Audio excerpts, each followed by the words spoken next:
E aí, pessoal, boa tarde. Para quem não me conhece, meu nome é Thiago, eu sou estudante de medicina da Universidade Regional do Cariri e hoje vamos conversar sobre diabetes mellitus, focando no diagnóstico, fisiopatologia e classificação. Esses são os objetivos da nossa aula, que é compreender que o diabetes mellitus é uma doença metabólica resultante da incapacidade da insulina em exercer adequadamente seus efeitos, seja pela diminuição dos níveis séricos ou pela resistência à sua ação. Reconhecer a classificação do diabetes mellitus em 4 tipos. Tem o diabetes mellitus tipo 1, aí esse tipo ainda tem algumas subdivisões, o 1 e o 2, o 1 é autoimune, o 2 é idiopático, ou seja, é diabetes mellitus tipo 1A e o B. O A é autoimune e o B ele é idiopático. Tem o diabetes mellitus tipo 2, o diabetes mellitus gestacional e outros tipos de diabetes que incluem vários outros. Diferenciar os dois tipos mais frequentes, que é o diabetes mellitus tipo 1, que é mediado por autoanticorpos, no caso do tipo 1A, com redução absoluta da insulina. O diabetes mellitus tipo 2, que é associado já à resistência à ação dela. Identificar também os critérios diagnósticos do diabetes mellitus, seja pela hemoglobina glicada quando está a mais de 6,5, pela glicemia de jejum igual ou superior a 126 mg por decilitro, seja pelo teste de tolerância oral à glicose com 75 gramas em 1 hora, em 2 horas, a glicemia ao acaso, que é o único que isoladamente, quando está igual ou superior a 200 em pacientes sintomáticos clássicos, com poliúria, polidipsia, perda de peso, polifagia, intubação visual ou complicação aguda, serve como critério único. Nos demais contextos citados acima, né, hemoglobina glicada, glicemia de jejum, teste de tolerância oral à glicose, é necessário repetir para confirmar. Definir também os critérios de pré-diabetes, no caso aqui é necessário apenas um, tá? Glicemia de jejum entre 100 e 125, TTGO de 1 hora entre 155 e 208, o TTGO de 2 horas entre 140 e 199, hemoglobina glicada de 5,7 a 6,4. Reconhecer também as indicações de rastreamento do diabetes mellitus, recomendado principalmente para quem tem de 35 anos ou mais, ou pessoas com sobrepeso ou obesidade associada a outros fatores para síndrome metabólica. Será uma aula bem extensa, então você já pode pegar o seu café, pegar a sua água, sentar, que o conteúdo vai ser bem extenso.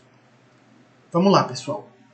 O diabetes mellitus, ele repercute em todos os sistemas do organismo. Vai afetar o cérebro, vai afetar o coração, pode adquirir inúmeras complicações, como retinopatia diabética. Então, independentemente da especialidade médica que você escolher, você vai se deparar com pacientes que têm diabetes mellitus. Então, é fundamental compreender os pilares básicos para quê? Para entender as complicações e definir as estratégias de tratamento. Qual é, então, o conceito de diabetes mellitus? É um grupo de doenças metabólicas caracterizadas por hiperglicemia crônica associada a defeitos no metabolismo intermediário.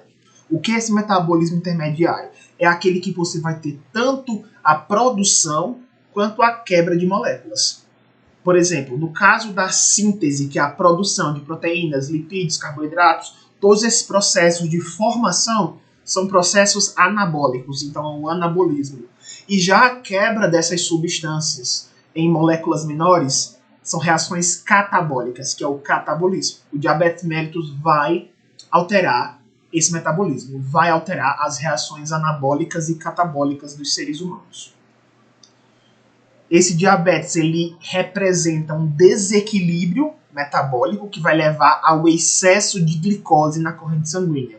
E esse excesso de glicose na corrente sanguínea, que a gente chama de hiperglicemia, vai ser o quadro para a gente fazer o diagnóstico, entender a fisiopatologia e classificar a doença, que é o objetivo dessa aula.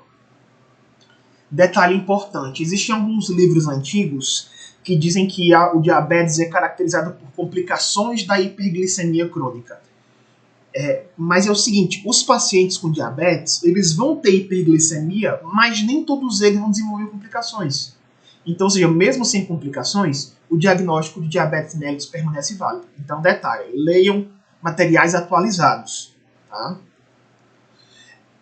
O metabolismo intermediário, que são as reações de quebra e as reações de formação de substâncias, o balanço glicêmico da glicemia do açúcar na nossa corrente sanguínea vai depender, detalhe, dos mecanismos anabólicos, mecanismos de armazenamento, que especificamente vão acontecer quando você tem a liberação da insulina. A insulina ela vai ser muito importante para você pegar a glicose que ela está na corrente sanguínea e colocar ela para dentro das células, e as células vão fazer seus processos anabólicos. E também esse balanço glicêmico pode ser intermediado por reações catabólicas, que são quebras, tá? Vão acontecer com os hormônios contrarregulatórios, vão fazer o contrário que a insulina faz. A insulina, ela não pega o açúcar que está no sangue e põe dentro da célula. Já esses contrarreguladores, eles já vão fazer com que aumente a sua glicemia, aumente a quantidade de glicose na corrente sanguínea. Então, por isso que eles são contrarregulatórios. É o caso do glucagon, que também, assim como a insulina é produzida pelas células beta-pancreáticas, o glucagon é por células pancreáticas, são as células alfa-pancreáticas. Também a adrenalina, o cortisol, o GH e o GF1, todos eles são contrarregulatórios. Eles fazem o contrário do que a insulina faz.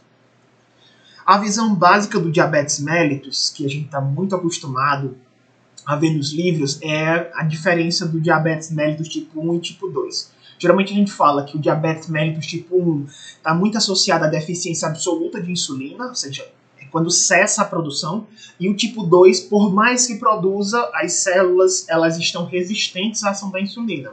Só que detalhe, as causas são múltiplas, tá? Elas não se limitam apenas à falta ou à resistência de insulina. A gente vai ver nessa aula de hoje.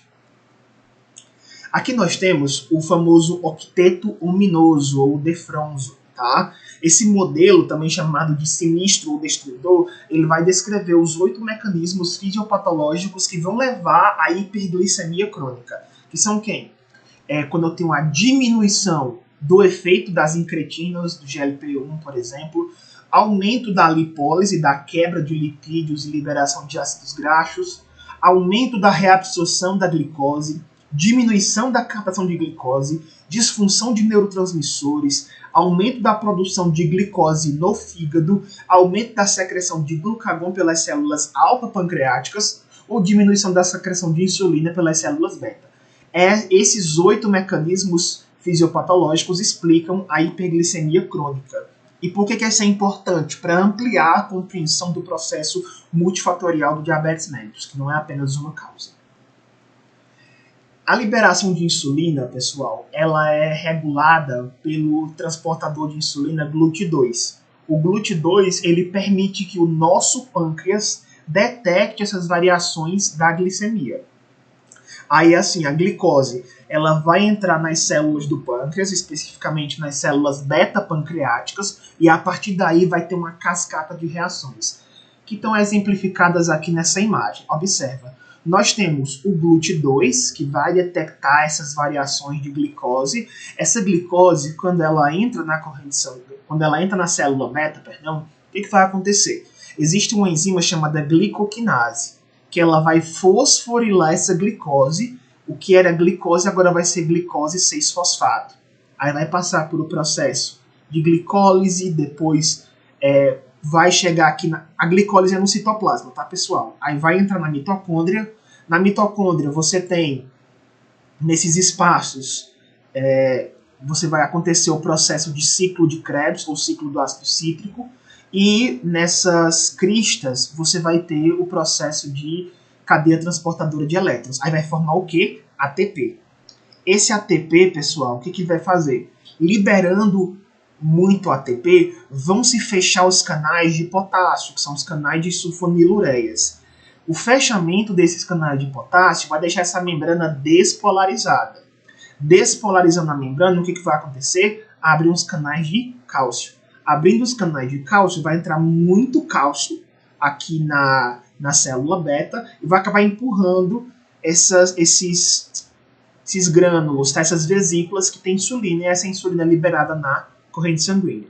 Então, o processo é o seguinte: glicose entra na célula beta, é fosforilada, vai para a mitocôndria, produz ATP, o ATP fecha os canais de potássio, a membrana despolariza, abre os canais de cálcio, e esse cálcio entrando ativa os grânulos que secretam insulina, certo? Esse é um mecanismo de secreção da insulina. Existem vários tipos de transportadores. Desses transportadores, apenas o GLUT4 é dependente da insulina. Só que ele está na maioria dos tecidos periféricos, tá? Vai estar no músculo esquelético, no músculo cardíaco, no tecido adiposo, e assim vai. O GLUT1 está presente muito nas hemácias, na placenta e no feto, não é mediado por insulina. O GLUT2 que a gente viu está nas células beta-pancreáticas, também não é mediado por insulina. O GLUT3 está nos neurônios, também não é mediado por insulina. O GLUT4 sim. Ele é insulina independente. Como é que funciona essa ação anabólica da insulina? A insulina ele é um dos hormônios mais anabólicos do corpo. Ele vai atuar em várias vias, não é só dos carboidratos. Vai atuar na via das proteínas, estimulando a produção de proteínas, que é a síntese proteica. Vai atuar também na síntese de lipídios, ou seja, na lipogênese, no qual a acetilcoenzima A será depois transformada em malonilcoenzima A, até formar os ácidos graxos. Os ácidos graxos são os monômeros que formam os lipídios. Aliás, não exatamente os monômeros, tá? Ácidos graxos e glicerol que formam os triglicerídeos. Mas, enfim, vão formar lipídios. E tem os carboidratos que vão favorecer a glicogenogênese, ou seja, a formação, a síntese de glicogênio, tanto no fígado quanto nos músculos, tá? O acúmulo de glicose, a glicose sim, ela é um monômero e o polímero dela é o glicogênio. E vai se acumular majoritariamente no fígado e nos músculos. Aí, detalhe, muitas pessoas que fazem academia, elas descobriram isso, que a insulina não age só na síntese no metabolismo dos carboidratos, mas também das proteínas. Então, o que muitos deles fazem?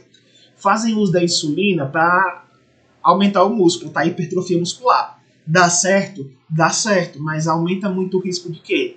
Da hipoglicemia. Se você está colocando mais insulina, sem você ser diabético, você vai fazer com que aquele açúcar que está na sua corrente sanguínea, que vai lhe ajudar para vários processos celulares, ele diminua, porque ele vai todo para dentro da célula. Então você vai ter crises hipoglicêmicas, você pode desenvolver convulsões e pode até morrer.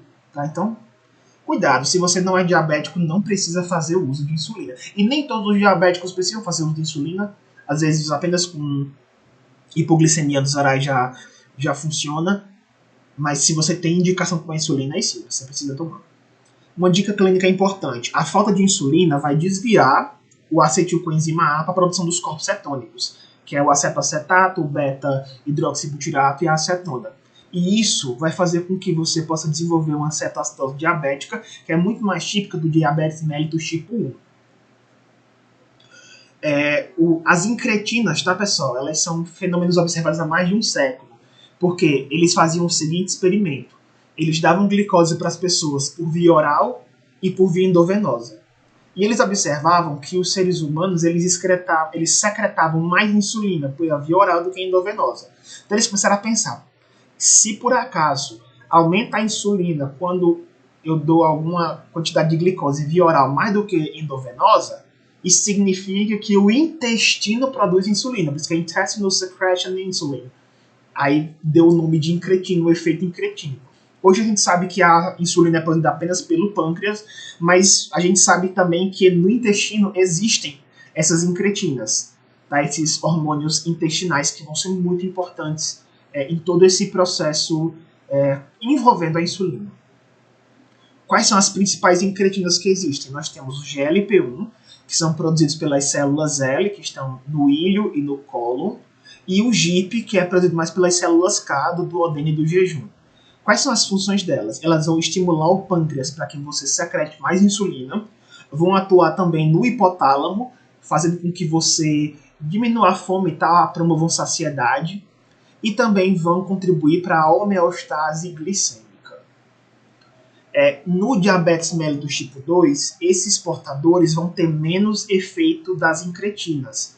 Então, essa via ela vai ser alvo de alguns fármacos. Existem fármacos para tratar o diabetes mellitus, que são os inibidores da DPP-4 e outros que são agonistas do receptor GLP-1. Os inibidores da DPP-4 vão impedir a degradação das incretinas, o GLP-1 e o GIP. prolongando seu efeito no estímulo da secreção da insulina e inibição do glucagon.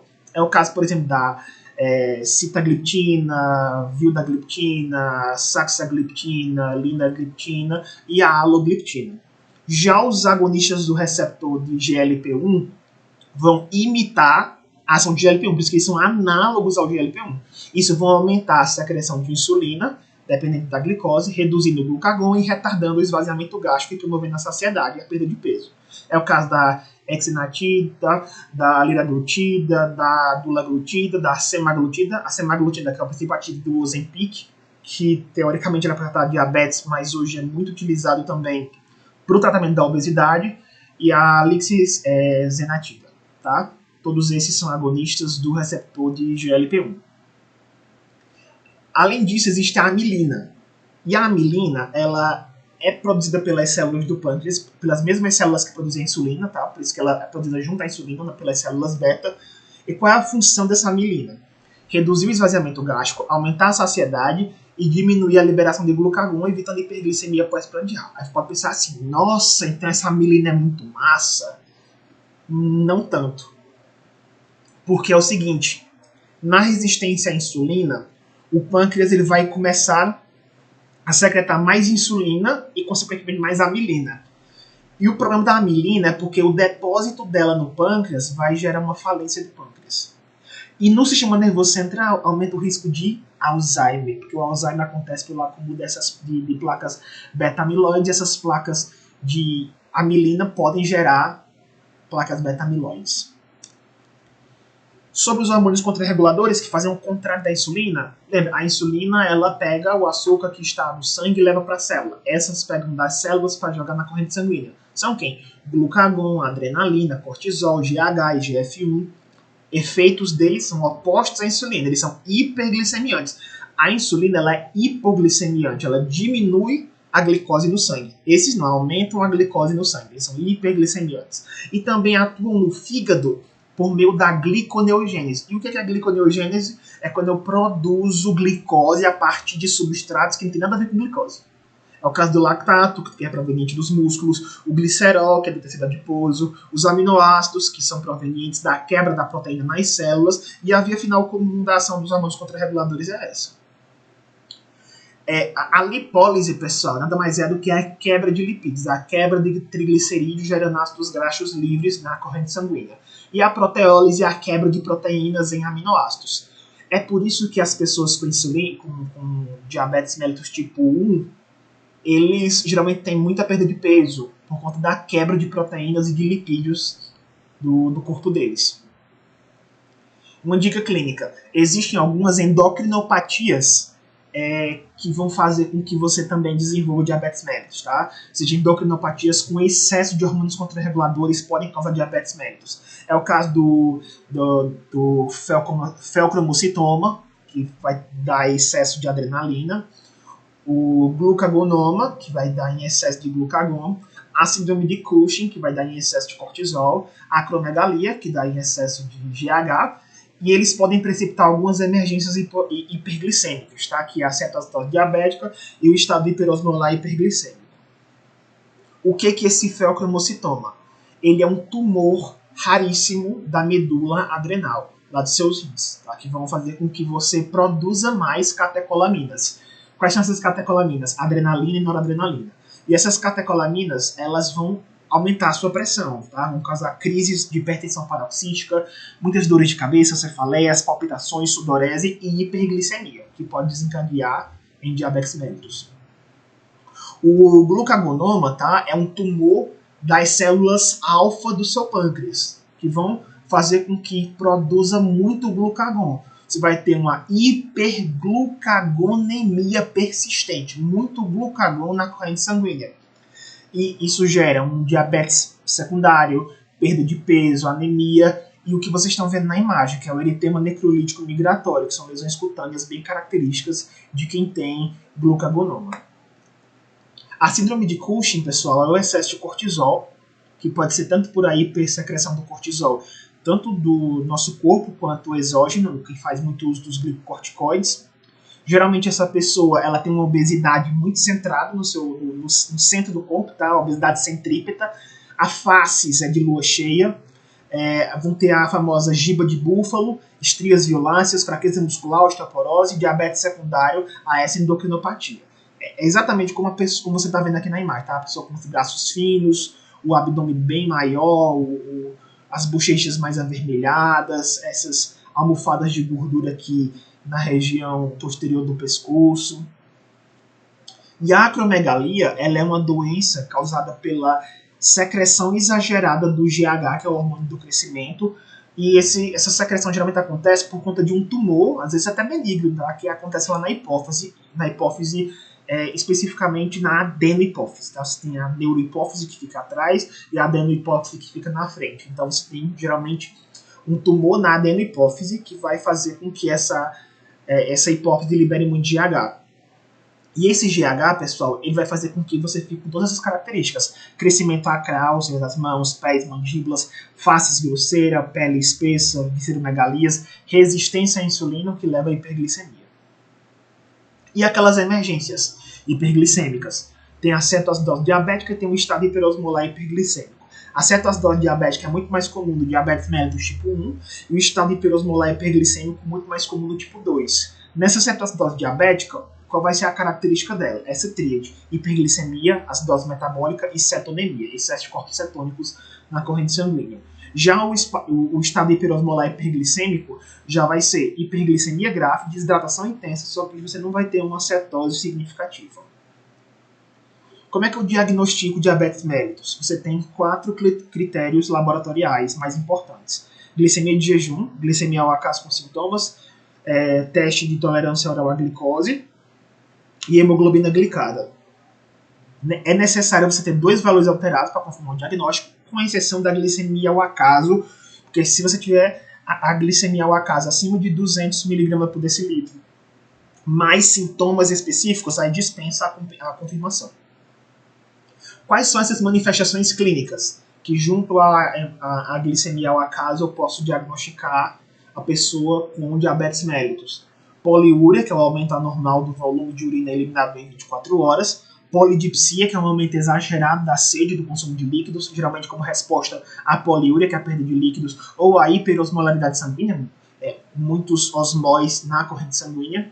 Polifagia, que é o aumento anormal do apetite e da ingestão de alimentos, mesmo quando há hiperglicemia, porque como essa glicose está na corrente sanguínea, não está indo para dentro da célula, a pessoa está tendo falta de energia, então ela pensa que tem que ingerir mais alimentos e vai aumentando cada vez mais a quantidade de glicose na corrente sanguínea e ela não vai para a célula. Então a pessoa vai ter sempre essa fome excessiva. Outro ponto, outras manifestações clínicas também, que não são tão específicas quanto essas 3, mas também são perda de peso, turvação visual, aí tem as complicações agudas que a gente já conversou, cetoacidose diabética e estado hiperosmolar hiperglicêmico, e tem algumas infecções recorrentes de quem tem essa hiperglicemia. Candidíase vaginal, a balanopostite no caso dos homens, tá? Que é uma inflamação tanto na glande do pênis quanto no prepúcio. A inflamação na glande do pênis é a balanite, e a do prepúcio é a postite. Então, balanopostite é a inflamação nessas 2 estruturas. Infecções cutâneas e dificuldade de cicatrização. Todas essas são manifestações clínicas da hiperglicemia. A confirmação, pessoal, ela é feita de diferentes modalidades. Você precisa ter 2 testes alterados. Tem aqui o caso, a glicemia de jejum quando está 155. Então, ou seja, acima de 126. Aqui está 155. E a hemoglobina glicada acima de 6,5. No caso aqui está 7,7. Pode confirmar o diagnóstico. Tá? 2 testes alterados na mesma amostra você pode confirmar. Quando eu falo de glicemia de jejum, muita pessoa pensa que é aquele que fura o dedo. Tal. Não. Isso aí é o que a gente chama de HGT ou dextro. Não serve para diagnóstico. Não serve. Dextro não serve para diagnóstico. Lógico que se você chega o paciente lá no hospital, todas aquelas características, hálito cetônico, e você vai ver a glicemia dele tá acima de 600, aí você tem que ter um bom senso, aí você sabe que ele está com diabetes. Mas normalmente a pessoa vai às vezes no posto de saúde, fez lá, tá com a glicemia alterada, 200 e tanto, eu tô com diabetes. Não, calma, agora eu vou solicitar a glicemia de jejum, a hemoglobina glicada, então aí a gente confirma, certo? Tem também o TTGO, teste de tolerância à glicose oral, com 75 gramas dessa glicose anidra, que é diluída em água. Se por acaso o TTGO em 1 hora tiver menor que 155 mg por decilitro, tá normal, só não tem diabetes não, tá certo? Se tiver de 155 a 208, pré-diabetes. Acima de 209, diabetes. E o TTGO 2 horas, se for menor que 140, normal. Entre 140 e 199, pré-diabetes. Acima de 200, diabetes.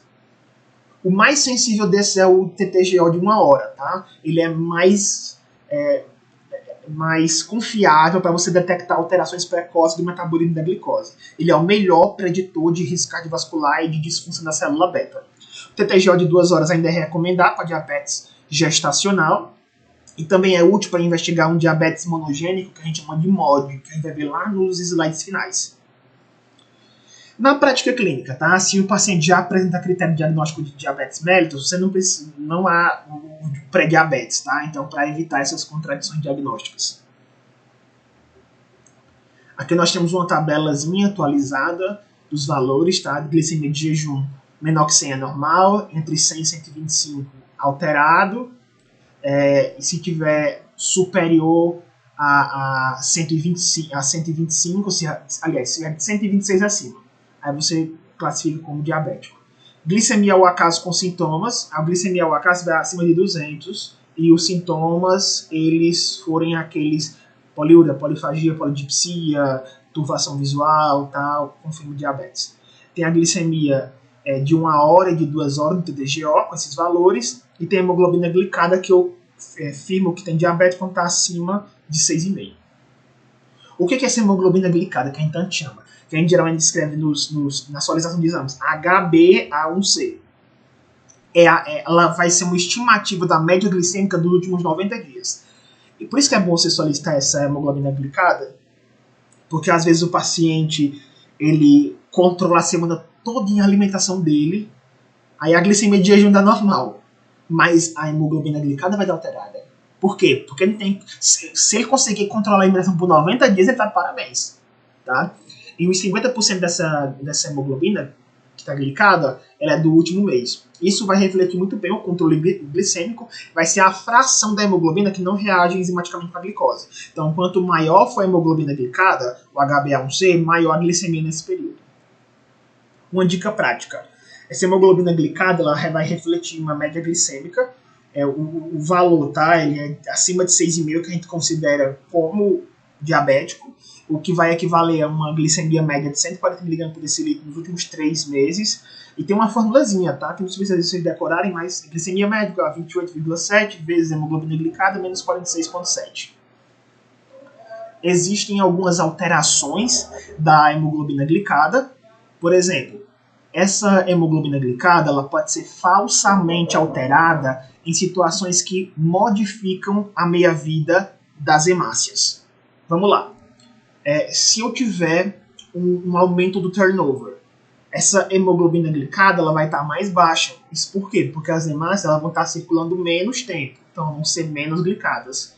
E se eu tiver uma redução do turnover, essa hemoglobina glicada vai dar mais alta, porque as hemácias elas vão circular mais tempo, então vão ficar mais glicadas. O que geralmente pode fazer com que reduza a hemoglobina glicada e acabe confundindo a gente, vai alterar esses exames? Pode ser as hemoglobinopatias, aí está aqui com asterisco, porque essas hemoglobinopatias elas podem tanto elevar a hemoglobina glicada quanto diminuir, isso vai depender muito do turnover. Anemia hemolítica, hemorragia, transfusão de sangue, autohemoterapia, adapsona, gravidez, vitamina C, vitamina E, reduzem a hemoglobina glicada. Tá? E o que aumenta a hemoglobina glicada? De novo, hemoglobinopatias, como eu falei, a depender do turnover, as anemias carenciais de B12, ferro, folato, esplenectomia, tá? Que é a perda do baço, doença renal, aumento de triglicérides, bilirrubinas, ureia, tudo isso pode aumentar a hemoglobina glicada.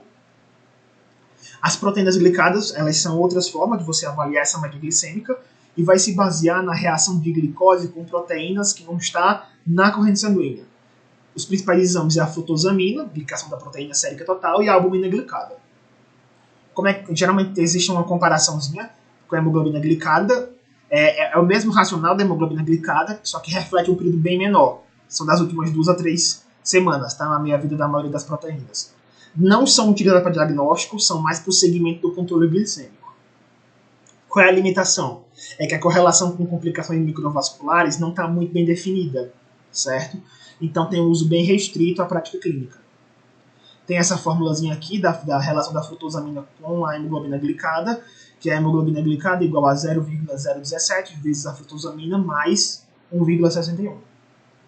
Tem o 1,5 anidroglucitol, tá, que é 1,5 Ag sérico, é excretada por via renal, por meio da glicosúria, que é a perda de glicose na urina. Ocorre geralmente quando você tem uma glicemia acima de 180 mg por decilitro. A concentração na corrente sanguínea é inversamente proporcional ao tempo em que a glicemia permaneceu acima dos 180 mg por decilitro. Então isso vai ser útil para o período depois das alimentações, período pós-prandial. Quanto mais alto esse 1,5 Ag, melhor vai ser o controle glicêmico. Qual é a limitação? Do mesmo jeito da frutosamina, você não tem uma boa correlação com complicação do diabetes.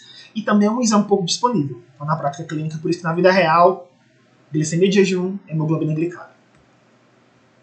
Qual é a classificação do diabetes mellitus? Tem alguns tipos, tá? A gente pode dividir em 5 grandes grupos.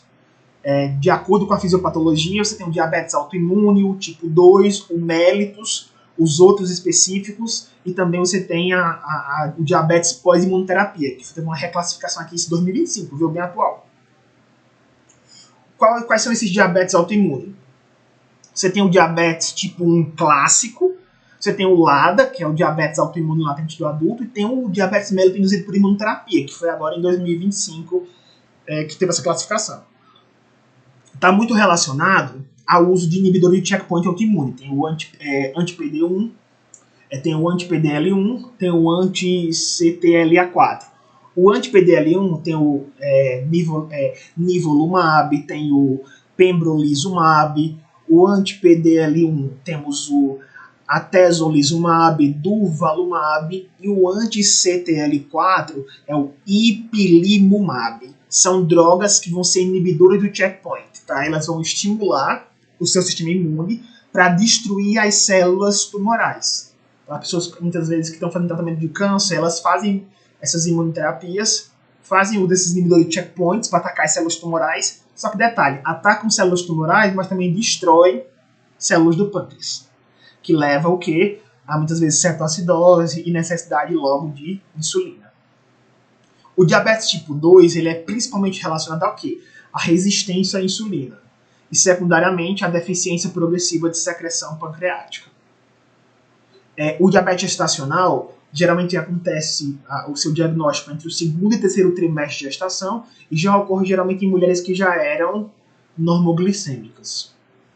Quais são os outros tipos de diabetes mellitus? Tem aqueles de causa genética monogênica, como o MOD, tem aquelas de doenças no pâncreas exócrino, como fibrose cística, pancreatite crônica, aquelas que são secundárias a endocrinopatias, que acontecem muito na síndrome de Cushing, no feocromocitoma, na acromegalia, que a gente já conversou, em pessoas que tiveram HIV, que têm HIV, que tiveram hepatite C, também pessoas que fazem uso de medicamentos que são diabetogênicos, que podem causar diabetes por aumento da glicemia, que é o caso dos glicocorticoides, alguns antipsicóticos, principalmente os atípicos, e também imunossupressores. Sobre o MOD, tá? O que é o MOD? É o Maturity Onset Diabetes of the Young, que em português é o diabetes de início na maturidade do jovem. É um tipo de diabetes que ele é monogênico, então ele é causado por mutações em um único gene que afeta a secreção de insulina pelas células beta. Quais são as principais características dessa diabetes tipo MOD? Geralmente acontece antes dos 25 anos e ela é muito parecida, os sintomas são muito parecidos com diabetes tipo 2, que é muito mais relacionado ao adulto, só que o início é precoce, porque é antes dos 25 anos. E a herança, tá? É uma herança autossômica dominante. Então costuma haver um histórico familiar bem forte, tá? Diabetes em várias gerações. Não é autoimune, então quando você vai ver, não tem os autoanticorpos, que tem diabetes mellitus tipo 1. Não é associado à obesidade ou resistência à insulina, como é o caso do tipo 2. Frequentemente o paciente ele mantém a produção de insulina por muitos anos. Aqui nós temos uma diferença entre o LADA e o MOD, porque é o seguinte, o MOD ele é uma mutação monogênica e o LADA ele é autoimune. O MOD ele acontece geralmente antes dos 25 anos e o LADA depois dos 30. O MOD ele tem um forte padrão familiar e o LADA ele não é tão típico assim. O MOD ele não tem autoanticorpos e o LADA tem, principalmente o anti-GAD. O MOD ele, geralmente é ausente à resistência à insulina e o LADA pode estar presente no começo. A evolução do MOD ele é estável, a progressão é lenta, e o LADA não, ele já evolui muito rápido para uma insulina dependência. O tratamento do MOD geralmente é controle da dieta e também para alguns tipos que você vai ver, tem tipo 1, 2, 3, 4 e 5. Alguns deles respondem muito bem às sulfonilureias, uma glibenclamida e tal. Já o LADA trata com o quê? Com antidiabéticos orais e depois a insulina. E como é que confirma o diagnóstico do MOD? Teste genético. E o LADA? Autoanticorpos, principalmente o anti-GAD, e também o aumento do peptídeo C. O peptídeo C é geralmente quando o pâncreas produz a insulina, primeiro a pró-insulina e depois a insulina mais peptídeo C. Então, quando você tem essa detecção, diagnostica o LADA. O diabetes pós-imunoterapia, como a gente conversou, é um novo subtipo reconhecido em 2025, que é quando você tem a destruição abrupta das células beta-pancreáticas depois da imunoterapia. Frequentemente evolui muito rápido para cetose diabética, necessidade imediata de insulinoterapia e ocorre em pacientes oncológicos tratados com inibidor de checkpoint imune. A classificação do CID-10 é com base no tratamento inicial. Então, pacientes, por exemplo, com diabetes tipo 2, eles tratados sem insulina, eles sempre são classificados como insulino independente, tá? Mesmo que depois de um tempo passe a usar insulina. A gente sabe que o diabetes tipo 2 é por resistência à insulina, aí tem uma época que o pâncreas produz insulina demais para ver se ajuda, e tem uma hora que o pâncreas entra quase em falência, tá? Então não podemos insulina. E a pessoa vai ter que tomar insulina, mesmo sendo diabetes tipo 2. Mas mesmo assim a pessoa ainda classifica como insulino independente. E importante, do ponto de vista clínico, pode gerar muita confusão essa nomenclatura. Mas é assim. Aqui nós temos de acordo lá com o CID-10, tá? O CID-E10 é do diabetes mellitus tipo 1. Aí, de acordo com as suas complicações, vai mudando. Tipo, o E10.4 tem complicações neurológicas. O E10.9 não tem complicações. Quando tem, por exemplo, a cetoacidose, E10.0 e assim vai. O diabetes tipo 2 é o E11. Tá? E tem as mesmas subcategorias do diabetes tipo 1. O gestacional, que é o O24.4, e as subcategorias também vão ser específicas dela. Os outros tipos específicos de diabetes, tá? O MOD, que é o E13, aí tem o diabetes secundário a outras condições, que o CID é o E08, quando devido a doenças comprovadamente conhecidas, e quando é induzido por produtos químicos é o E09. O diabetes induzido por imunoterapia, aquele de 2015, geralmente ele é enquadrado com o E09. E depois, a depender da especificidade, o E13, com alguma nota explicativa. O tipo 1, pessoal, existem essas 3 subclassificações. Eu falei do tipo 1A e tipo 1B lá no primeiro slide. Aqui eu vou explicar um pouquinho melhor. O diabetes mellitus 1A é quando você tem a destruição autoimune seletiva das células beta-pancreáticas. Ou seja, o seu corpo vai produzir autoanticorpos que vão destruir as células beta. Então você não vai produzir insulina. O tipo 1B também você não vai conseguir produzir insulina. Só que você vai dosar autoanticorpos, não tem. Então é idiopática, não sabemos ainda a causa. E o LADA é como se fosse o tipo 1, só que é mais no adulto, tá? Por isso que é diabetes autoimune latente do adulto. Uma dica, como o diabetes mellitus tipo 1 é o principal subtipo de diabetes mellitus autoimune, a nomenclatura diabetes mellitus tipo 1 é muitas vezes usada para todo esse grupo, tá? DM1A, DM1B e o LADA. Esse diabetes mellitus tipo 1 acomete principalmente crianças e adolescentes, ou seja, representa de 85 a 90% dos casos de diabetes na infância. Dica, o termo diabetes juvenil não deve mais ser utilizado. Por quê? Porque está aumentando muito a obesidade infantil. E a obesidade aumenta os casos de diabetes mellitus tipo 2 nessa faixa etária. No nosso país, por exemplo, 3,3% dos adolescentes já tem diabetes mellitus tipo 2. E 22% já tem pré-diabetes, certo? O LADA, que é o diabetes autoimune latente do adulto, geralmente acontece acima dos 30, 35 anos. Aí passa um tempo existe um período de mais ou menos 6 meses que a gente chama de lua de mel, que a pessoa pensa que está curada, só que depois volta com tudo. Então, o que diferencia o LADA e o DM1? Tá? O diabetes mellitus tipo 1 em adultos e idosos, também pode ocorrer, isso aqui é só para ficar tranquilo. A diferença fundamental é que no LADA, a lua de mel, ela é de 6 meses acima. O que é essa lua de mel? É a fase em que está no início, aí tem um controle, a pessoa acha que está curada, só que mais ou menos depois de 6 meses volta com tudo e a pessoa realmente está diagnosticada com diabetes. E no DM1 clássico, a lua de mel não chega a 6 meses. Ou seja, ela começa com sintomas, depois ela tem uma melhora súbita, só que essa melhora demora menos de 6 meses, ela volta a ter os sintomas e é para sempre. Aqui são as fases de diabetes mellitus tipo 1. A pré-clínica, quando você tem um HLA de risco, você vai ter o autoanticorpo positivo. O início clínico, geralmente, é uma hiperglicemia, aumento da glicose na corrente sanguínea abrupta, e uma necessidade precoce de insulina, e depois tem aquela remissão transitória, que a gente chamou de lua de mel lá. Só que essa lua de mel, ela só vai até 6 meses, até o diabetes estar estabelecido. E no LADA, pode passar de 6 meses essa lua de mel. Quais são esses autoanticorpos lá no diabetes mellitus tipo 1, que vai causar essa insulinite linfocitária autoimune por linfócitos T?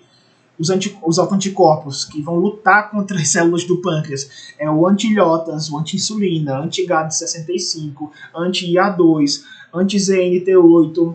E detalhe, de 80% a 90% dos pacientes, eles vão ter esses autoanticorpos já no iníciozinho do quadro.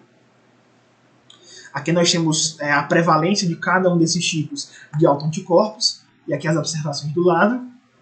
Como é que você faz essa interpretação? Até 4% desses indivíduos, eles podem ter esses autoanticorpos, apenas 1 entre 20 vão evoluir para a doença, e mais ou menos 2 acima desses autoanticorpos aumentam o risco de 40% para o diabetes mellitus tipo 1. O ICA ele tende a desaparecer após 2 ou 3 anos, e o anti-GAD ele persiste por mais tempo, ele tem melhor sensibilidade. Ou seja, pode ser que a pessoa ela tenha esses autoanticorpos e não evoluam para o diabetes mellitus. E o que geralmente faz essa pessoa evoluir para o diabetes mellitus? Às vezes, principalmente infecções virais. Essas infecções virais fazem com que esses autoanticorpos eles deem uma loucura no seu sistema imune e passem a atacar de vez as suas células beta e você desenvolva o diabetes mellitus tipo 1. E os pacientes com diabetes mellitus tipo 1 também têm mais risco de ter outras doenças, como a tireoidite de Hashimoto, a doença de Graves, a doença de Addison, miastenia graves, doença celíaca, anemia perniciosa. Por isso que quando você diagnostica uma pessoa com diabetes mellitus tipo 1, já é bom você também fazer o rastreio da tireoidite e da doença celíaca. Então você solicita o anti-TPO e o TSH para você diagnosticar a tireoidite, e você também solicita um antitransglutaminase IgA e também uma IgA sérica para você ver se essa pessoa tem doença celíaca ou não. As pessoas com genes HLA de classe 2, DR3, DR4, DQ8, DQ2 e DQ8 também, geralmente trazem essa suscetibilidade para você adquirir esse diabetes mellitus. O gene INS, que é o IDDM2, também está associado a essa suscetibilidade genética. Como é que é esse risco de parentesco? Se você tiver mãe com esse problema, 4%, pai, 8%, irmão, 10%, ambos os pais, 30%, gêmeos, 25%. Ou seja, apenas 5% desses pacientes com diabetes mellitus tipo 1 tem histórico familiar. Diferente do diabetes mellitus tipo 2, que geralmente está associado a 75% de agregação familiar. Isso é contraintuitivo, né? Porque a gente colocou muito na cabeça que o diabetes mellitus tipo 1 é genético e o outro não é genético. Gente, o diabetes mellitus tipo 2 ele é poligênico, está muito relacionado à genética, muito mais do que o tipo 1. Lembra que eu falei para vocês que existem pessoas que têm aqueles autoanticorpos e eles mesmo assim não vão desenvolver diabetes tipo 1, mas às vezes algum fator ambiental pode desencadear? Que fatores ambientais são esses? Infecções virais, como Coxsackie-B, rubéola, citomegalovírus e até a Covid-19. Existe aquela hipótese higiênica, que é a pessoa que se expõe pouco na infância a brincar na terra, a se sujar. Essa pessoa ela pode desenvolver também, se ela tiver já essa predisposição, diabetes. Exposição ambiental a pesticidas e a metais pesados pode acelerar também esse processo. Condições perinatais, tipo pessoas que tiveram o pequeno peso para a idade gestacional ou que tiveram um grande peso muito rápido. Fatores psicossociais, deficiência de vitamina D, principalmente por conta da baixa exposição ao sol, e quando a pessoa também não se vacina contra BCG. Tá? Não vacinar seu filho contra BCG também pode aumentar esse risco. Isso falando do tipo 1 até agora, né? Vamos falar do tipo 2. O mecanismo fisiopatológico está majoritariamente ligado a uma resistência à insulina. Essa resistência à insulina acontece principalmente nos tecidos periféricos, como músculo, esqueleto, fígado, tecido adiposo. E essa resistência ela vai reduzir a captação de glicose e vai estimular o seu fígado a produzir glicose, o que leva à hiperglicemia. Como é que progride esse diabetes? Com o tempo, você vai ter uma sobrecarga funcional dessas células beta. Por quê? Seu pâncreas produz células beta, seu pâncreas tem células beta que produzem insulina. Essa insulina está na corrente sanguínea, só que não consegue colocar a glicose dentro da célula. Então, o pâncreas vai sempre produzindo mais insulina para ver se ajuda, mas mesmo assim não dá certo. Então, esse aumento da secreção de insulina é para tentar compensar essa resistência. Só que tem uma hora que vai ter uma falência dessas células beta. E vai reduzir a secreção de insulina, e a pessoa com diabetes mellitus tipo 2 também tem que fazer o uso de insulinoterapia.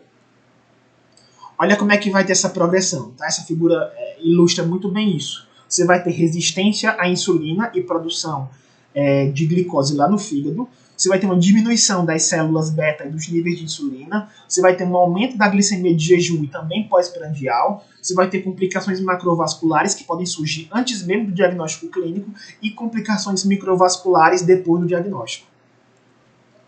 O diabetes tipo 2 ele é a principal forma de diabetes. Ou seja, cerca de 90% dos casos de diabetes são diabetes tipo 2. E ele representa um importante problema de saúde pública mundial, que também tem um impacto, né, principalmente nas últimas décadas. O impacto foi bem mais crescente. A incidência, que são casos novos, e a prevalência, que são casos novos, mas casos antigos, de diabetes mellitus tipo 2, vem aumentando de forma exponencial. O número absoluto de casos cresceu quase 10 vezes nos últimos 30 anos. E, atualmente, esse diabetes tipo 2 ele é identificado em aproximadamente 7,5% a 10% da população. Quais são os fatores que estão associados a esse diabetes mellitus tipo 2? Aumento da expectativa de vida da população. Se a pessoa está vivendo mais, automaticamente essa pessoa ela vai se expor a mais fatores de risco e, consequentemente, ela pode também desenvolver o segundo ponto, que é a obesidade, e essa obesidade muitas vezes está relacionada a maus hábitos alimentares, a sedentarismo, e esses fatores vão contribuir para esse crescimento global do número de diabéticos. A fisiopatologia do diabetes mellitus tipo 2 está muito relacionado com esse octeto que a gente tinha visto, né, octeto de mimoso ou defronzo. São diversos fatores, tá, que esse octeto ele explica as principais vias envolvidas, a gente já viu um pouquinho sobre elas, e dentre elas a resistência insulínica é a principal. Essa resistência insulínica ela consiste no mau funcionamento das enzimas envolvidas na transdução do sinal da insulina. Então essa insulina, pessoal, ela vai chegar na sua célula, só que ela não vai conseguir fosforilar a tirosina. A tirosina ela é importante para você expressar o GLUT4. E o GLUT4 ele é importante para deixar a glicose entrar. Só que quando essa insulina chega e essa célula está com resistência à insulina, o que vai acontecer? Essa insulina, ao invés dela fosforilar a tirosina, vai fosforilar a serina. E essa serina reduz a translocação do GLUT4. Então não tem como a glicose entrar. Consequência, menor captação de glicose pelos tecidos periféricos, resultando, por exemplo, numa hiperglicemia.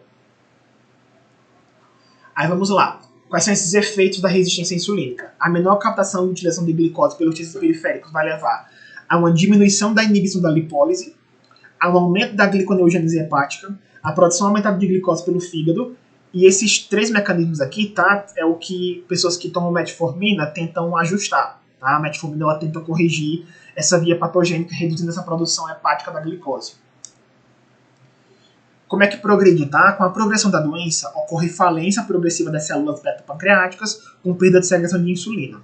Essa destruição ela é mediada por vários mecanismos, como o depósito pancreático de amilina, tá? Formando o polipeptídeo amiloide, que esse polipeptídeo amiloide vai fazer com que tenha uma morte celular programada das células beta, aumento da glicemia crônica, que gera a glicotoxicidade, e hiperlipidemia, tá? Que é vai gerar uma lipotoxicidade. O aumento desses ácidos graxos circulantes vão resultar numa lipólise excessiva, agravando ainda mais a resistência à insulina. Então é tipo uma bola de neve. Tá? Ou seja, resistência à insulina aumenta a lipólise, que eleva os ácidos graxos, que intensifica a resistência à insulina. E esse ciclo ele vai perpetuar a disfunção metabólica e também a falência do pâncreas de forma progressiva. Quais são os fatores de risco, tá, para o diabetes tipo 2? Geralmente estão relacionados a uma síndrome metabólica, obesidade, principalmente a gordura visceral, sedentarismo e uma dieta hipercalórica e rica em gorduras. Aí vem a influência genética. Além dos fatores ambientais, a genética exerce um forte impacto na gênese da hiperglicemia. Cerca de 20% dos indivíduos com diabetes mellitus tipo 2 nem tem obesidade, para você ver. É genético. Portanto, o diabetes tipo 2 pode ser considerado uma doença genética precipitada por fatores ambientais. Isso é semelhante lá ao diabetes mellitus tipo 1, que tem os fatores ambientais que também podem desencadear ele. E como é que é essa interação gene-ambiente? A relação entre predisposição genética e ambiente é crucial para o desenvolvimento desse diabetes mellitus tipo 2. Por exemplo, foram feitos alguns estudos nessas aldeias, a aldeia Pima e Yanomami. A aldeia Yanomami é muito presente lá no estado de Roraima. Eu estive lá em Roraima recentemente, mas não cheguei aí nessa aldeia. Entre esses indígenas, aqueles que adotaram os hábitos ocidentais, que é esse excesso de dieta calórica, 50% tiveram alterações glicêmicas. E aqueles que mantiveram o estilo de vida que eles já tinham, apresentaram menor prevalência do que a população geral. A conclusão dessa interação: o estilo de vida moderno atua como um gatilho para a expressão de mecanismos genéticos latentes. Portanto, o controle de fatores que são modificáveis, como alimentação, atividade física, peso corporal, tudo isso aí é fundamental para prevenir diabetes tipo 2. Qual é o objetivo de fazer esse rastreio do diabetes tipo 2? Identificar precocemente indivíduos com risco aumentado para desenvolver o diabetes mellitus tipo 2, permitindo intervenção preventiva e diagnóstico precoce. Para quem é indicado esse rastreio? Todos os adultos de 35 anos ou mais, independente do fator de risco. Ah, Tiago, mas eu tenho 40 anos, mas olha, eu faço academia, eu não preciso. É o controle de alimentação. Tem 35 anos ou mais? Precisa. E também adultos que têm de 18 a 34 anos que têm sobrepeso ou obesidade. Tá? E tem aqui os IMCs característicos para a população geral, igual ou superior a 25 kg por metros quadrados. Já quem é asiático é uma outra métrica, tá? É igual ou superior a 23 kg por metro quadrado. Associada a pelo menos um desses fatores adicionais. Aí, quais são os fatores de risco adicionais nos adultos? Parente de primeiro grau com diabetes, doença cardiovascular aterosclerótica, por exemplo, doença arterial coronariana, acidente vascular cerebral, a DAOP, tá? Que é a doença arterial obstrutiva periférica. Quem tem hipertensão arterial acima de 140/90 ou faz uso de antihipertensivos, quem tem o HDL menor que 35 ou está com seus triglicéridos acima de 250, quem tem síndrome dos ovários policísticos. As etnias de maior risco são os afrodescendentes, os hispânicos, latinos, os nativos lá da América do Norte, os asiáticos e habitantes das ilhas do Pacífico, sedentários, pessoas que têm condições relacionadas à resistência à insulina, como a acantose nigricans, uso de antipsicóticos atípicos, como a clozapina, aripiprazol, ou faz uso de corticosteroides, pessoas que têm HIV, pessoas que têm doença hepática crônica, histórico prévio de diabetes gestacional, todos esses são fatores de risco adicionais. E qual é a periodicidade desse rastreio? Se você fez esse exame e deu normal, só basta agora repetir a cada 3 anos. Se tiver alteração, aí o seu médico, o seu endocrinologista, ele vai individualizar a periodicidade desse rastreio. Em crianças e adolescentes, a partir dos 10 anos ou início da puberdade, na presença de sobrepeso ou obesidade. Ah, Tiago, mas você falou crianças e adolescentes, tá? Que 10 anos é criança. É porque assim, para o ECA, que é o Estudo da Criança e Adolescente, no caso, até os 12 anos, e depois é que você vai ser adulto depois dos 18. Só que assim, para o PNAES, que tá o Programa Nacional de Assistência Integral à Saúde da Criança, é até 10 anos que você é criança, após os 10 ser adolescente. Tá? Então já considera adolescente. Se você tiver essa criança nessa idade, com sobrepeso e algum outro fator adicional, você recomenda esse rastreio. Quais são os fatores adicionais nas crianças? São aqueles mesmos dos adultos, e também quem tem mãe com diabetes mellitus ou que teve diabetes gestacional durante a gestação daquele paciente, quem tem histórico familiar de diabetes tipo 2 entre parentes de primeiro e segundo grau, Quem tem aqueles sinais típicos de resistência insulínica, como a acantose nigricans, hipertensão, dislipidemia, síndrome dos ovários policísticos ou baixo peso ao nascer. Nas crianças, tá? Se o exame for normal, repete a cada 3 anos, enquanto persistirem os fatores de risco. E tem que ter acompanhamento contínuo, né? Isso é essencial para detectar precocemente qualquer outra alteração metabólica. Vamos aqui ver as diferenças principais do diabetes tipo 1 e do 2. O diabetes tipo 1 é de início abrupto e sintomático, o que pode já iniciar com cetoacidose, e o diabetes tipo 2 ele é mais lento, mais silencioso, tem poucos sintomas. Aqui uma dica. O tipo 1 é de repente, e o tipo 2 vai aparecendo aos poucos. Em relação ao histórico familiar, o diabetes tipo 1, menos de 1% tem pai ou mãe com diabetes, e o diabetes mellitus tipo 2, aproximadamente 75% já tem um histórico familiar positivo. Por quê? Porque o diabetes mellitus tipo 2 tem forte componente genético poligênico, são vários genes envolvidos. Qual é a faixa etária de cada um deles? Tá? Geralmente o diabetes mellitus tipo 1, 90% ocorre em crianças e jovens, e o tipo 2, menos de 10% ocorre em jovens, tá? Porque é mais comum em adultos. O peptídeo C, que é produzido junto à insulina, no diabetes mellitus tipo 2 ele é baixo ou tem nenhuma. Sabe por quê? Porque produz insulina, se não produz insulina, não produz peptídeo C. Já no tipo 2, naquela fase em que o corpo está produzindo mais insulina para ver se compensa a resistência, o peptídeo C vai estar elevado. Então lembra, porque o que é que esse peptídeo C é elevado? O pâncreas está funcionando, o pâncreas produzindo muita insulina. A cetoacidose ela é mais comum no tipo 1, o tipo 2 ele geralmente é ausente, tá? Raramente acontece. Em relação a anticorpos, o diabetes mellitus tipo 1 é positivo em 70% a 95% dos casos, e o tipo 2 geralmente é negativo, não tem essa alta imunidade. O padrão familiar do diabetes mellitus tipo 1 tem baixa agregação familiar, e o diabetes mellitus tipo 2 é alta, pela influência poligênica. A obesidade, no tipo 1 independe. A pessoa pode ser obesa, pode ser normal, pode ser magro. E o tipo 2, a obesidade é mais típica, tá? Principalmente quem tem gordura abdominal, gordura visceral. A maioria dos pacientes, tá? Ela é assintomática e os sintomas surgem quando há uma hiperglicemia descompensada.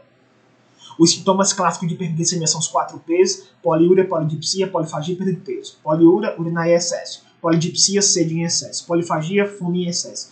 Perda de peso, e tem outros fatores, tá? Fadiga, noctúria, você acordar várias vezes para fazer xixi, e também turbação visual.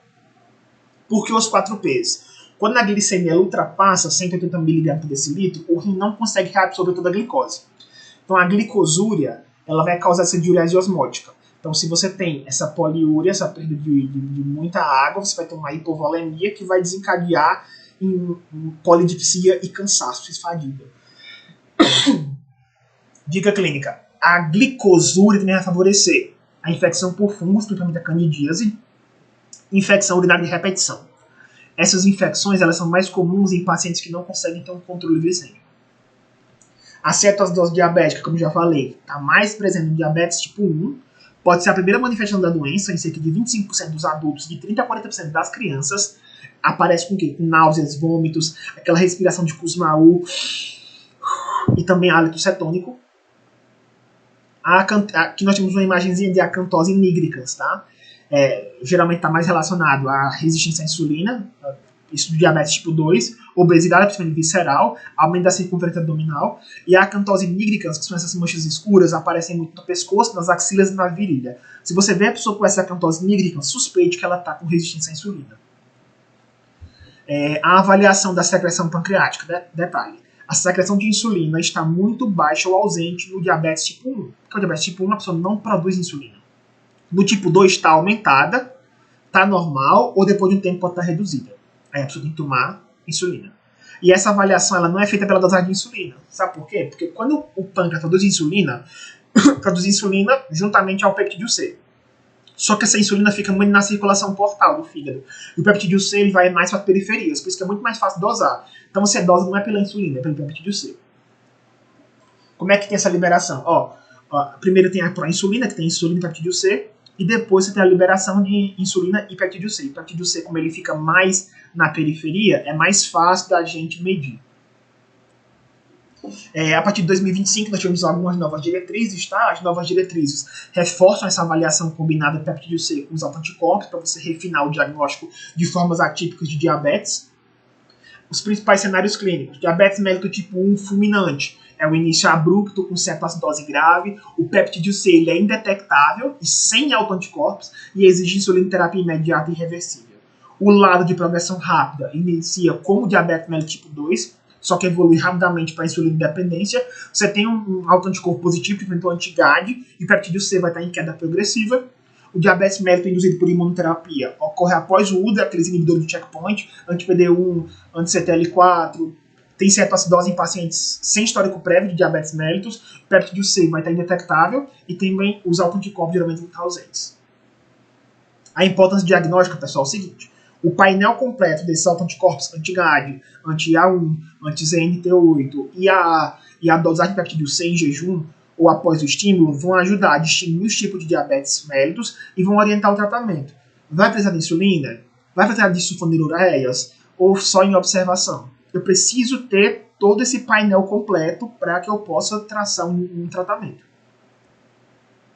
Alguns diagnósticos diferenciais. Existe DM2 atípico com peptídeo C alto e sem autoanticorpos. Aí eu vou suspeitar daquelas formas monogênicas, que é o MOD ou resistência insulínica primária. Os tipos específicos de diabetes mellitus, tá? Que é aquele enquadrado em outros, abrange diversas condições associadas à hiperglicemia, que vão envolver causas pancreáticas, infecciosas, medicamentosas, endócrinas e genéticas.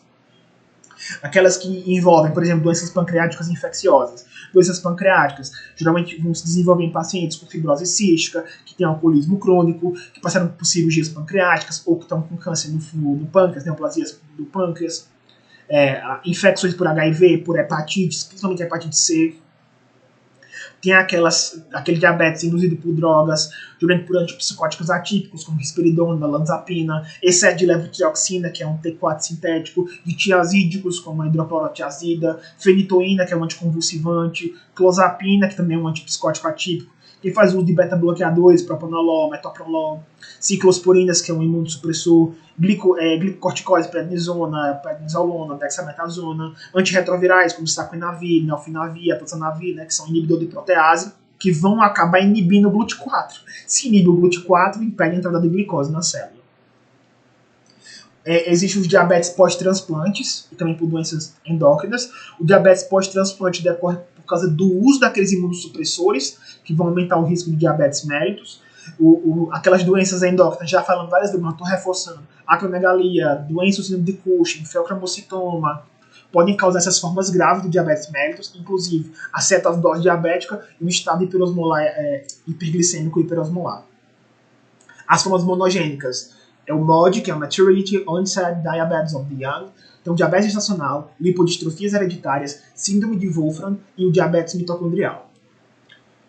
Desses, observa a herança genética. O diabetes mellitus monogênico está geralmente relacionado a uma herança autossômica dominante ou recessiva. O tipo 1, ela já é uma herança mais complexa relacionada ao HLA, e o tipo 2 ele é poligênico, associado a múltiplos polimorfismos. Resumo, as formas monogênicas têm um padrão definido, e o tipo 1 e o tipo 2 são interações mais complexas entre genes e ambiente. Essas síndromes de diabetes monogênicas, vamos lá, elas envolvem alterações genéticas únicas que levam a disfunções das células beta. As mais frequentes é o diabetes neonatal e o MOD, que é o Maturity Onset Diabetes of the Young. Quais são as características do MOD? Herança autossômica dominante, diagnóstico em 2 ou mais gerações da mesma família, o início precoce antes dos 25 anos, ausência de autoanticorpos e secreção de insulina preservada. E o neonatal? Pode ter herança autossômica dominante, recessiva ou ligada à cromossomos X. No caso do MOD, é sempre herança autossômica, e aqui pode ser autossômica ou sexual. O início aqui já são nos primeiros 6 meses de vida, ou no máximo até 1 ano. Requer alguns testes específicos, genéticos, para você confirmar. E o diagnóstico precoce ele vai ser essencial para você evitar a insulinoterapia desnecessária. Qual é a importância dos testes genéticos, tá? O diagnóstico específico vai exigir esse painel genético para que você identifique essas mutações. Esses custos eles são bem elevados, mas vai ser muito importante para evitar erros diagnósticos, para você não confundir com diabetes mellitus tipo 1. Permite também um tratamento mais personalizado e uma melhor qualidade de vida para esses pacientes. Os subtipos do MOD, né? Temos o MOD 2, que é o GCK, que você vai ter uma hiperglicemia leve e estável desde a infância, geralmente assintomático e sem necessidade de tratamento, e é muito prevalente no Brasil, o MOD 2. O mod 3, que é o HNF1A, você vai ser caracterizado por uma hiperglicemia progressiva e tem uma excelente resposta às sulfonilureias, tá? E muitos, inclusive, até deixam de fazer uso da insulina. O mod 1, que é o HNF4A, é semelhante ao mod 3, só que ele é mais raro, e também responde muito bem às sulfonilureias. O mod 5 é o HNF1B, já está associado a alterações renais congênitas, como agenesia, cisto, displasia, pode cursar com anomalias geniturinárias, diabetes progressiva e insuficiência pancreática exócrina. E o tipo 6, tá, que é o NEUROD1, ele é mais raro e ele pode apresentar disfunção pancreática e manifestações neurológicas leves. Quando é que eu vou suspeitar de MOD? Pacientes jovens, abaixo de 25 anos, história familiar de várias gerações, essa palavra várias gerações faz muito sentido. Pessoas geralmente elas não são obesas, tem uma reserva pancreática preservada, o peptídeo C está lá normal, tá, às vezes até alto, não tem autoanticorpos e a evolução clínica é lenta ou resposta atípica à insulina. Aqui nós temos um quadrozinho explicando a diferença entre os principais tipos, mod 1, 2 e 3. Na prática, vamos lá. O mod 2 não requer tratamento medicamentoso. O mod 1 e 3 tem uma ótima resposta às sulfonilureias, tá? Porque ele vai ter um estímulo secretário que vai contornar o defeito lá das células beta. E o diabetes mellitus neonatal, o diagnóstico precoce vai ajudar você a fazer insulinoterapia desnecessária.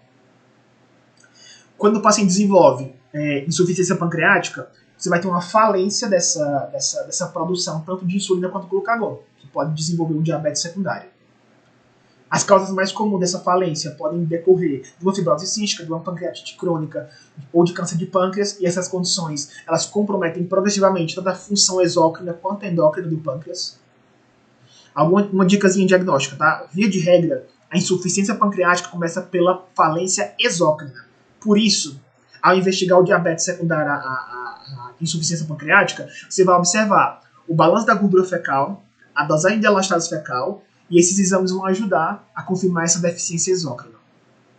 O perfil glicêmico típico, tá? O padrão glicêmico na insuficiência pancreática é bem peculiar, tipo falta de insulina, hiperglicemia prandial, falta de glucagon, rico de hipoglicemia em jejum, que se vê na madrugada. Nesse caso, dessas variações, essas flutuações intensas de glicemia vão dificultar esse controle metabólico. Resumozinho clínico, tá? Insuficiência pancreática endócrina. Causa importante de diabetes mellitus secundário. Deve sempre levar em suspeita pacientes com doença pancreática crônica, e uma avaliação conjunta da função exócrina e endócrina vai ser essencial para o diagnóstico e manejo adequados. Essas foram as referências utilizadas. Vamos fazer umas questõezinhas para a gente ver se fixou o conteúdo. Questão aqui de residência médica da Santa Casa de Misericórdia de Campo Grande. Para você ver, esse conteúdo cai, pessoal, na prova de residência do concurso, é muito importante esse assunto. Em relação à classificação do diagnóstico de diabetes mellitus na infância e na adolescência, marque a correta. Letra A maioria dos casos de diabetes mellitus na infância e adolescência é o tipo 2? Claro que não, né? Letra B, a maioria dos casos de diabetes mellitus na infância e adolescência é o tipo 1? Claro. Aí já tá bem tranquila essa questão.